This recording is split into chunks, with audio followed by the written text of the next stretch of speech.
2021년 9월 2일 몬트리올 한인감리교회 묵상과 기도입니다. 오늘 주신 하나님의 말씀은 갈라디아서 1장 11절에서 24절까지의 말씀입니다. 형제들아, 내가 너희에게 알게 하노니 내가 전한 복음은 사람의 뜻을 따라 된 것이 아니니라. 이는 내가 사람에게서 받은 것도 아니요 배운 것도 아니요 오직 예수 그리스도의 계시로 말미암은 것이라.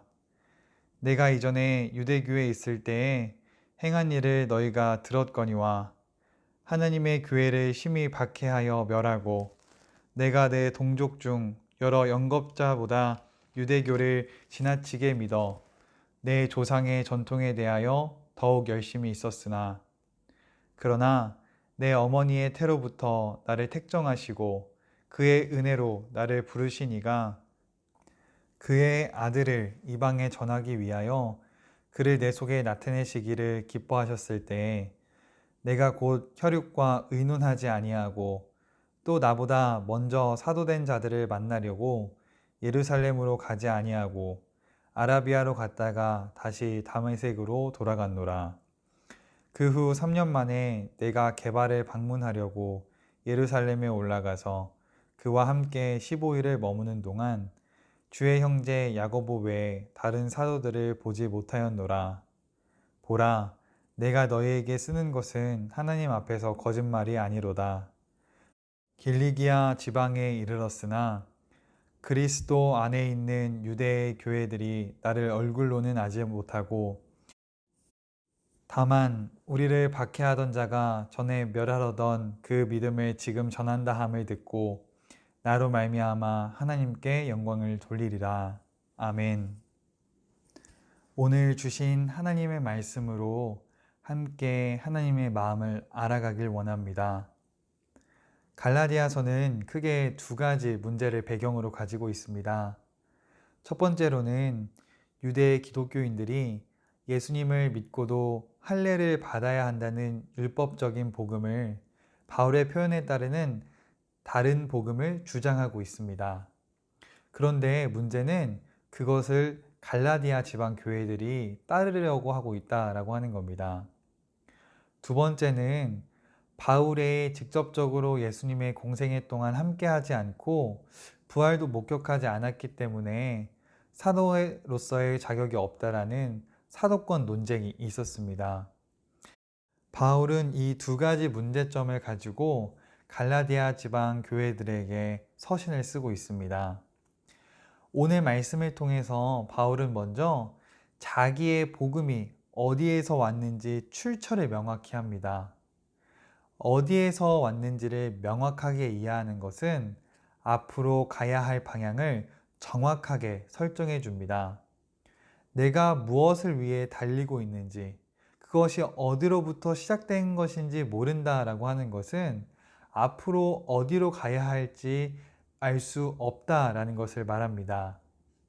그래서 다른 복음을 따르는 자들은 자신들의 구원이 자기의 수고로움에서 왔다라고 생각하기 때문에 하나님의 은혜를 잃고 마일리지를 쌓는 종교 생활처럼 하게 되는 것입니다.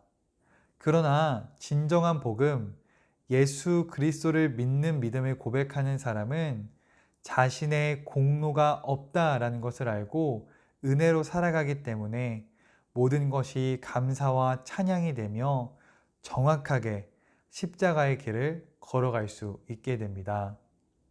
바울은 오늘 말씀을 통해서 자기가 어디에서부터 왔는지, 이 복음의 출처는 어디인지 정확하게 알고 있었습니다. 바울은 그것이 모두 예수 그리스도로부터 왔다라는 것을 고백합니다. 이것은 어떠한 사람의 전통이나 전승 혹은 인위적인 교육으로부터 난 것이 아니라 예수 그리스도로 계시로 말미암은 것입니다. 우리도 이 말씀을 통해서 우리의 믿음이 어디에서부터 왔는지 점검해 봐야 합니다. 우리의 복음은 무엇을 근거로 하고 있는지 확인해 봐야 합니다. 올바르게 시작하지 않았다면 정확하게 갈 수 없습니다. 예수 그리스도로부터 오지 않았다면 예수 그리스도의 길로 갈 수 없습니다. 내가 했다고 생각하고 내 힘으로 하려니까 자꾸만 넘어지고 잘못된 길로 가는 것입니다. 복음은 오직 그리스도에서만 기원한다는 것을 잊지 않아야 합니다. 다음으로 우리가 함께 나눌 말씀은 바울의 과거 행적을 더불어서 바울이 부르심 받은 장면입니다. 바울은 자기의 과거 행적을 고백하면서 자기가 유대교인으로서 정말 열심을 다했다라는 것을 말합니다. 여기서 말하는 유대교에 있을 때에는 단순히 종교적인 행위뿐만이 아니라 그의 삶 모든 모양을 말합니다. 그러니까 그는 유대교 지도자로부터 직접적인 명령을 받을 만큼 아주 열심히 있던 사람이었습니다. 그런데 그런 바울을 하나님께서 택정하셨습니다. 세번역 성경은 이를 나를 따로 세우시고 라고 번역했습니다. 이것은 하나님께서 어떠한 특별한 직분이나 사역에 관해서 개별적인 부르심을 어떠한 기본적인 틀에서 벗어나서 따로 세우고 있다라는 것을 의미합니다. 하나님께서는 바울을 사용하시기 위해서 직접 택하셨다라고 하는 것입니다. 여기서 한 가지 더 복음의 중요한 주제가 나오는데요. 바로 은혜로 부르시니 라는 것입니다. 이것은 다른 복음을 따르고 있는 유대인 기독교인들과 반대되는 점입니다. 자신들의 할례와 율법 생활이 구원을 얻는데 의로 여겨진다라고 생각했던 사람들과 달리 바울은 이 모든 것이 하나님의 은혜임을, 인간의 공로가 전혀 없음을 확실하게 고백하고 있습니다. 하나님께서는 왜 바울을 택하셨습니까? 그것은 바로 그의 아들을 이방에 전하기 위해서입니다. 하나님께서는 그의 부르심의 목적을 뚜렷하게 설정해 주셨습니다. 복음을 이방에 전하는 것입니다. 그런데요, 이것은 단순히 바울에게만 한정된 것이 아닙니다. 오늘을 살아가는 우리에게도 이러한 부르심이 있습니다. 바로 우리의 삶의 자리에서 복음을 전하는 일입니다. 에베소서 4장 4절의 말씀에서는 몸이 하나요 성령도 한 분이시니 이와 같이 너희가 부르심의 한 소망 안에서 부르심을 받았느니라고 말하고 있습니다. 그것은 우리가 한 부르심 안에서 그의 아들 예수 그리스도를 전하는 일에 부르심을 받았다라고 하는 것입니다. 우리가 속한 삶의 자리에서 그곳이 어느 곳이든 그리스도의 향기를 품으며 예수 그리스도의 복음을 전할 수 있게 되기를 간절히 소망합니다. 바울이 그 복음을 만나고 나서 그 감격에 자기의 혈육과도 논의하지 않고 바로 나아가서 복음을 전했던 것처럼 우리도 예수 그리스도의 복음을 제대로 만났다면 그 복음을 전할 수밖에 없게 될 것입니다. 바울은 이후에 3년 후에 예루살렘에 간 이야기를 기록하고 있습니다.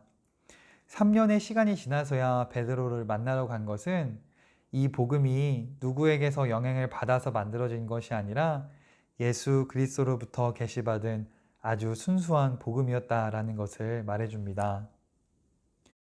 복음에는 능력이 있습니다.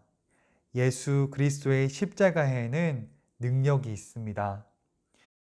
바울이 유망한 유대 청년에서 복음을 위해 자신의 삶을 바치는 이방 선교사가 될 수 있었던 것은 그의 복음이 하나님으로부터 왔다라는 믿음이 확실히 있었기 때문입니다.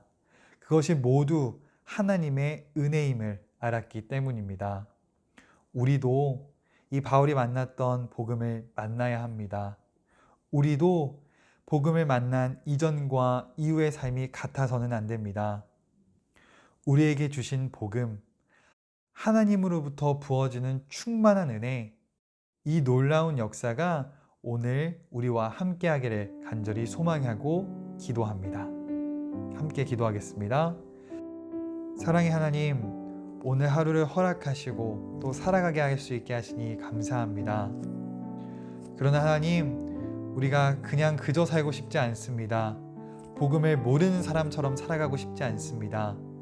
바울이 복음을 만나고 그의 인생이 변화되고 하나님의 부르심에 순종했던 것처럼 우리도 이 복음을 붙잡고 하나님의 부르심에 순종하기 원합니다.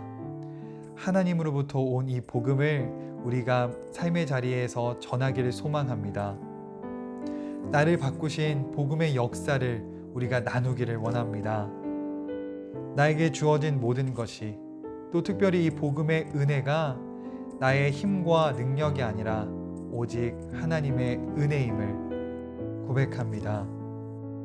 하나님, 오늘 하루 이 충만한 은혜로 살아가게 하여 주시옵소서. 오늘도 충만한 은혜를 부어주실 하나님을 기대하며 우리 구주 예수 그리스도의 이름으로 간절히 기도하였습니다. 아멘.